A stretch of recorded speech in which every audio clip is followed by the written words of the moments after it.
समझ में नहीं आता कि तुम क्या चाहते हो। तुम्हें पता है ना लोग कितनी बातें करते हैं तुम्हारे बारे में। पहले तुम्हारी शादी नहीं हो रही थी, उसकी वजह से बातें कर रहे थे। शादी करवा के उनका मुंह बंद करवाया, तो अब ये इस किस्म की हरकतें करोगे तो क्या होगा? तुम क्या चाहते हो? लोग तुम्हें फिर से पागल कहें। पागल नहीं हूं मैं, नहीं हूं मैं पागल। फाइन फाइन, तुम पागल नहीं हो, लेकिन इस शादी के लिए एक बहुत बड़ी कीमत अदा की है मैंने। मेहरू को उसके ख्वाबों की ताबीर देकर तुम्हारे लिए उसका साथ खरीदा है मैंने, और तुम चाहते हो कि सब कुछ बर्बाद हो जाए।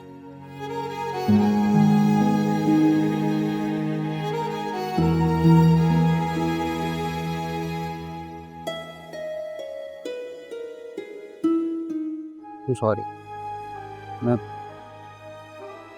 मैं फेंक दूंगा, मैं सब फेंक दूंगा, मैं सब बात वो सब करूंगा जो आप कहती हैं, आपकी हर बात मानूंगा। मैं मेरे को भी सॉरी कह दूंगा। आप नाराज नहीं हो मुझसे, प्लीज प्लीज नाराज नहीं मुझसे। आप नाराज तो नहीं है ना मुझसे? तो नहीं है मुझसे? I am sorry. नहीं हूँ नाराज, जानती हूँ मेरा बच्चा बहुत स्मार्ट है। सब कुछ ठीक करेगा, है ना? प्रॉमिस। चलो तो शाबाश, ऊपर बैठो, come on get up. Meru आएगी तो सॉरी कर लेना।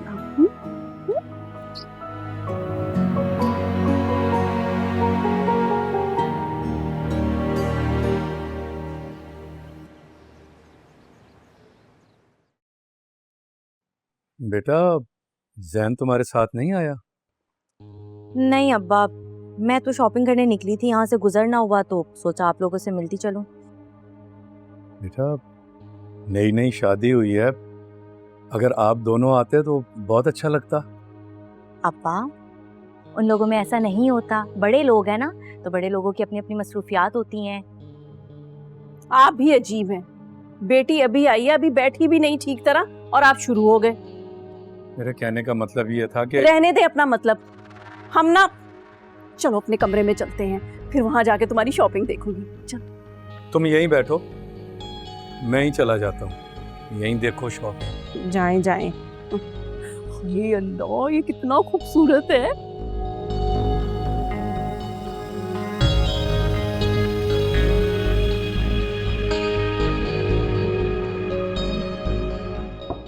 कम इन।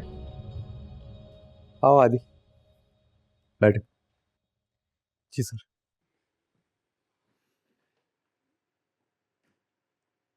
आखिरी बार मैंने तुम्हें बचपन में देखा, जब सीवी पर तुम्हारा और तुम्हारे वालिद का नाम देखा तो मैं बड़ा शशोपन में था।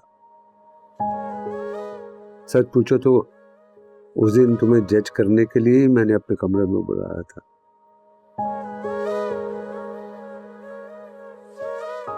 और जब तुम ज़ारा की तस्वीर देखकर चौंके थे ना, तो मैं समझ गया था कि तुम मुनीर के भांजे हो। देखो आदि, इस वक्त मैं एक बाप की हैसियत से बात कर रहा हूँ। एक ऐसा बदनसीब बाप जो बरसों से अपनी बेटी से मिलने के लिए तड़प रहा है। सर, मैं जानता हूँ कि आपके साथ बहुत गलत हुआ है,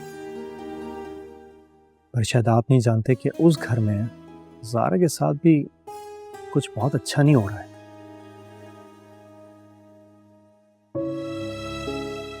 वो आलिया मोमानी की कठपुतली बनी हुई है। वो जो कहती है, जैसे कहती है, वैसे वो करती है।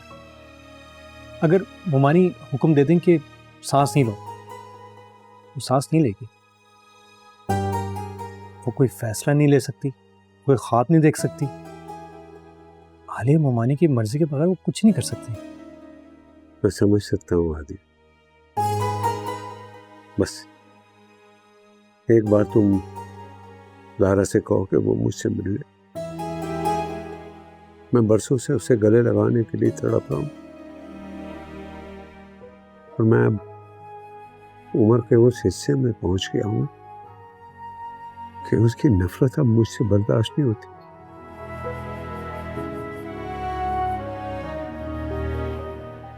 सर, मैं ज़ारा से बात करता हूँ कि वो आपको एक मौका दे। मैं ये तुम्हारा एहसान जिंदगी भर नहीं भूलूंगा। लेकिन सर मैं कुछ वादा नहीं कर सकता क्योंकि मुझे नहीं पता कि ज़ारा का रिएक्शन कैसा होगा,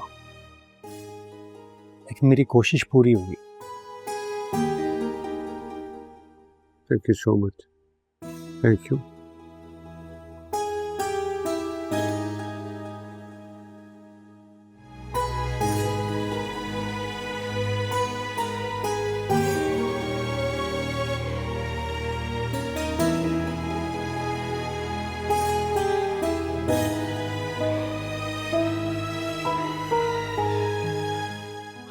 भाई शॉपिंग तो तुम्हारी बहुत आला है। और सुनाओ, ससुराल में सब क्या चल रहा है? सब ठीक है ना? कुछ उल्टा सीधा तो नहीं किया जैन ने? उसकी तो बात ही मत करें अम्मा। क्यों, फिर कुछ हो गया? कुछ, बहुत कुछ अम्मा। आपको पता है मेरे लिए ना दुनिया का सबसे मुश्किल काम है उस लड़के को बर्दाश्त करना। उस पागल के अफसाने कहाँ से शुरू करूं और कहाँ खत्म करूं। आपको पता है अम्मा, उसने ना अलमारी में चूड़ियां छुपा के रखी हुई हैं, लड़कियों को बांटता फिरता है। मुझे तो लगता है उसके साथ रह रहे कि मैं भी पागल हो जाऊंगी। अरे मेरी गुड़िया, ये सब शादी से पहले चलता है। अब तुम आ गई हो, अब थोड़ा ही चलेगा ये सब कुछ। तुम उसके साथ थोड़ा रौब से बात किया करो और रौब के साथ साथ थोड़ा प्यार भी जताया करो। आखिर है तो वो सोने की अंडे देने वाली मुर्गी ना। तुम समझ रही हो ना मैं क्या कह रही हूँ? ये लें, इसमें और इसमें आपके लिए ड्रेसेस हैं, चेक करें। मेरे लिए? काफी महंगे होंगे। हाँ, जैन ने लेकर दिए? रहने दो अम्मा, मामा ने दिया था मुझे अपना कार्ड, कह रही थी जाओ दिल खोल कर शॉपिंग करो। और पता है ये जिस गाड़ी पे मैं आई हूँ ना, वो मामा ने मुझे दे दिया है। देखो मेरू, और क्या चाहिए तुम्हें? किसी चीज की कमी नहीं होगी तुम्हें वहां। मगर अम्मा वो जैन, ऐसे ऐश तो तुम्हारी सोच से भी ऊपर के हैं। शानदार बंगला, नई गाड़ी, और तुम्हारी सास तुम्हारे मांगने से पहले ही तुम्हें दे देती है। अरे उस जैन का क्या है, जो कुछ तुम कहोगी ना वो वही करेगा। थोड़ा वक्त लगेगा लेकिन कुछ देर बाद सब कुछ तुम्हारी मुट्ठी में होगा। ऐसी ऐश की जिंदगी की ना लोग तमन्ना करते हैं, तुम नाशुक्री ना बनो। क्या तो ठीक ही रही हैं आप। सारे ड्रेसेस निकाल के देखे ना, अंदर देखे कितने महंगे महंगे ड्रेसेस लाई हूँ मैं आपके लिए। हाँ, ये तो बड़ा ही खूबसूरत है।